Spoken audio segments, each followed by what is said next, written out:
Most economic podcasts focus on doing interviews with star academics, but in this podcast, I put the spotlight on students. I start to ask questions about their motivation to study economics and, more importantly, do research in economics. That is, writing essays or reports. And the idea is that by listening to this podcast, other students will start to reflect on their own methods of learning economics and doing economic research.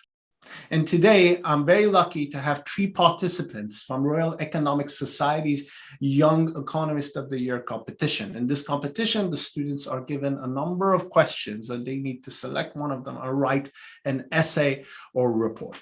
So welcome, Mark, Melinda, and Jana. Welcome. Melinda, let me start with you. What inspired you to take part in this competition?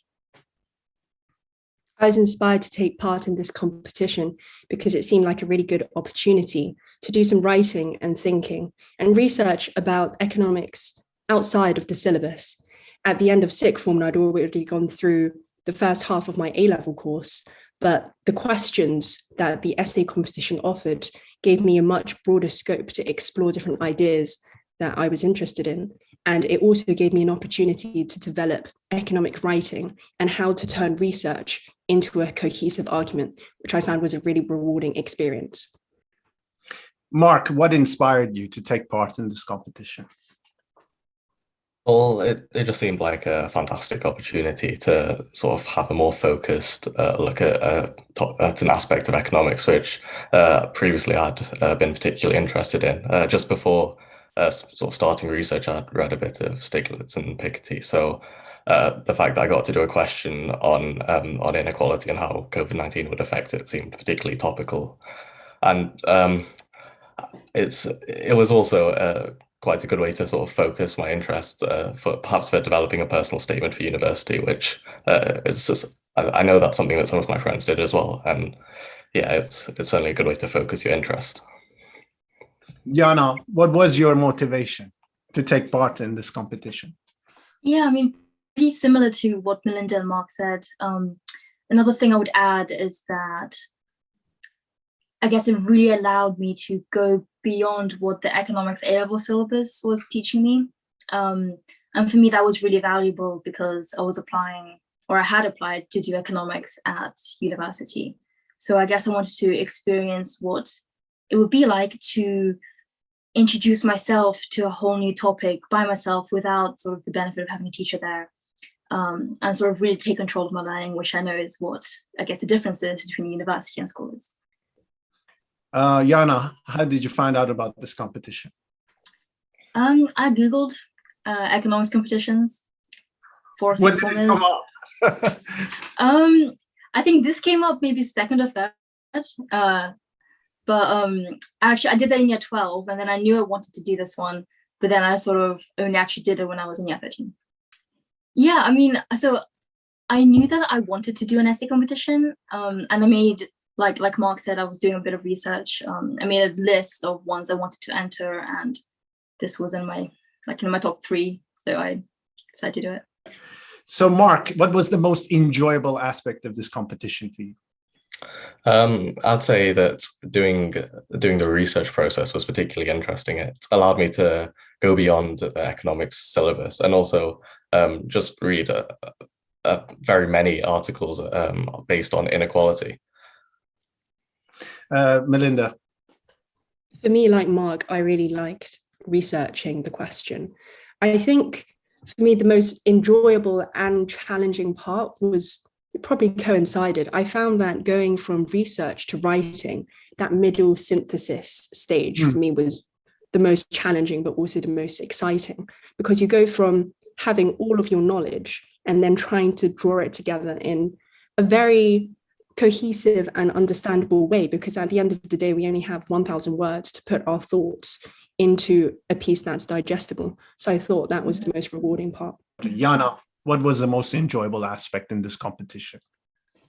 Yeah, I mean, I would totally agree with what Mark and Melinda said. And to add to that, I think also researching something which I was interested in and which sort of didn't have an end goal of this is going to get marked by my teacher or this is going towards my grade for anything. Instead, it was almost learning for the sake of learning, and something which I have complete control over, which for me was really enjoyable. Now let's talk about the actual process of research, the stage before you began writing your essay or report. Let me start with you, Melinda. How did you choose your question? So I chose to write about inequality because at the time I had been doing some research on the topic. I had been reading Branko Milanovic's The Haves and the Have-Nots, which I enjoyed very much. I found his vignettes very engaging. And I'd also been looking into some research by Angus Deaton. And those two things together meant that it was an easy choice to write about inequality for the essay competition. Mark, how did you choose your question? Well, I also chose the question on how COVID impacts inequality. And it seemed like the obvious choice, really, having previously done some research into inequality. I'd read some of Stiglitz and some of Piketty's Capital in the 21st Century. So the question sort of flowed nicely and was allowed for a continuation of that sort of interest. Melinda, how did you find relevant material for your question? I mean, the journal articles, the report, newspaper articles, anything. JSTOR is always a really helpful place to start just because it has such a rich database of research. But I think what really helped me was seeing in each research paper who those people referenced. And it's quite useful to have a look at the footnotes and see which ones keep popping up, because those tend to be the ones most relevant to the topic you're looking at. Some other websites that I found really useful was the Institute for Fiscal Studies, because they were releasing the Deaton Review at the time. And Angus Deaton himself did a number of engaging and very helpful videos. And the Office for National Statistics always have lots of useful data. So that's very impressive.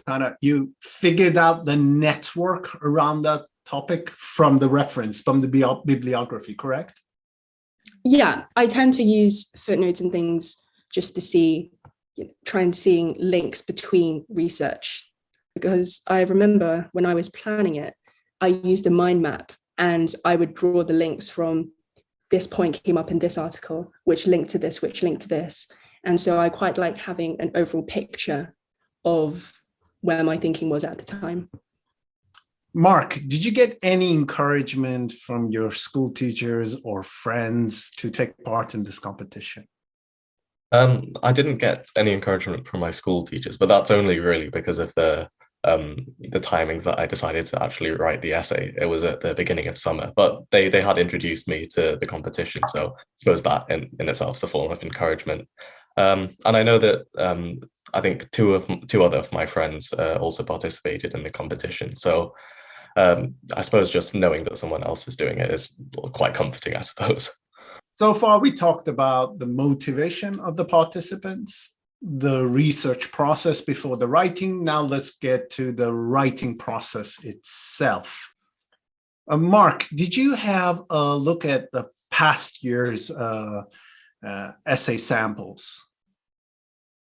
I did, yes. It was sort of a good benchmark for the standard that I was sort of looking to produce, and also it did help sort of focus how many different articles and how many different sources I should be drawing from as well as the nature of the writing itself, how analytical it should be. Jana, how did you deal with citation and referencing in your essay or report? For me, online reference generators are a lifesaver. I don't know if this is what you're meant to use, but sites like Cite This For Me, for example, that was, I think, my main go-to when creating the references. Melinda, did you proofread your essay? I always say to my students, proofread on your essay. Did you do that? I did proofread my essay. I think what can be particularly useful if you have the time is have a final draft of your essay and then leave it for a couple of days and then read it again. Because when you read it afresh, you're able to pick out those mistakes that you didn't see the first time around, or get a parent or anyone else you know to read it for you. Because once you're immersed in the writing process, it can be really difficult to pick out your own mistakes. Mark, has this competition changed your view or perception about economics in any way? I'd say that it certainly increased my interest in economics, particularly relating to the topic that I was looking at, inequality. Just doing some of the research and finding out the magnitude of impact that COVID could have on certain groups in society, I think that sort of displayed to me the importance of economics as well as the need to find effective policies to address the issues. So after this competition, how would you describe your research skills before and after this competition? What changed? I think taking part in the competition has given me a lot more confidence in my writing abilities, just because having to go through so much research and then synthesizing it into a piece of work, it can be very daunting at times. But having gone through that whole process, I think it's definitely something that boosts your confidence, that you're able to take on that kind of intellectual challenge. Yana, how do you think this competition has impacted your employability skills? I mean, I could say that it has directly impacted my employability. So I'm taking a gap year, and during my gap year, I'm doing an economics research assistant placement with an energy supplier.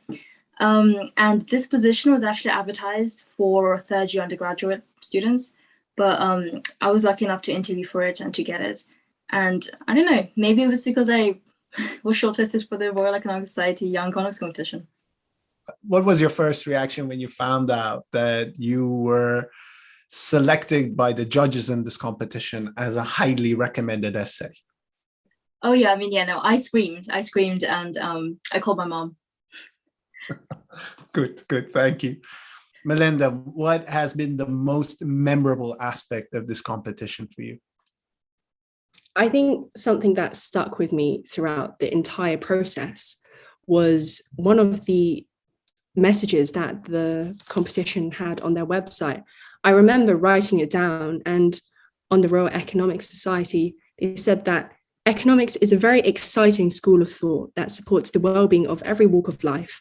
Treasure the experience of writing an essay in this field that involves critical thinking and deep research that focuses on the well-being of the society. Enjoy this experience. This will be your purest takeaway from this journey. And I absolutely agree with that sentiment. I think that treasuring the entire process and being able to really dwell on what you're writing about has been the most rewarding part of it. Mark, if you want to encourage your peer or another student from your school, right, to take part in this competition, what would you say to that person? I'd say that it's a fantastic opportunity to sort of take a directed approach towards a particular interest in economics. It will be one of the few broad attempts that you have at doing research in economics without any real consequence, without having to hand in an essay at a deadline. You can simply do it for just, I suppose, for the joy of learning. Yana, let's assume that you're going back to your school and you want to encourage your peers to take part in this competition. What would you say to them? I would say that doing essay competitions like these, it really allows you to gain a really in-depth understanding of an economics topic that you probably aren't going to get introduced to in your economics A-level syllabus. And that is really useful if you're applying for economics at university, because you can talk about it in your class statement, you can talk about it in your interview, and even if you don't necessarily win anything for that competition, you still have that understanding of an economics topic, which other people probably don't. And I think that's something which is really valuable.